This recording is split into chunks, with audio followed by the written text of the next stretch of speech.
আসসালামু আলাইকুম আপু, কেমন আছো সবাই? আমি এটা নিজের আইডিয়া থেকেই করে নিয়েছি। এটা হচ্ছে হলুদ, আর এটা হচ্ছে মরিচ গুঁড়ো, আর এটা হচ্ছে লবণ, আর এটা হচ্ছে পেঁয়াজ, আর এটা হচ্ছে সরষে বাটা। ইলিশ দিয়ে যখন সরষে রান্না করব তখন এই সরষে বাটাটা দিব। আর এখানে হচ্ছে কাঁচামরিচ আর একটা চামচ। খুব সুন্দর এইভাবে গুছিয়ে নিয়ে রান্না করলে অনেক কম সময় লাগবে, কম সময়ের মধ্যে রান্না করা যাবে। তো আজকে আমি মাটির চুলায় রান্না করব। এর জন্য সব একসাথে গুছিয়ে নিয়েছি যেন বারবার কিচেনে না যেতে হয়।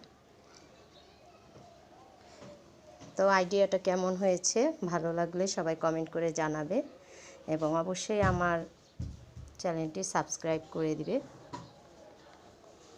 তো সবাই ভালো থাকবে, সুস্থ থাকবে। আল্লাহ হাফেজ।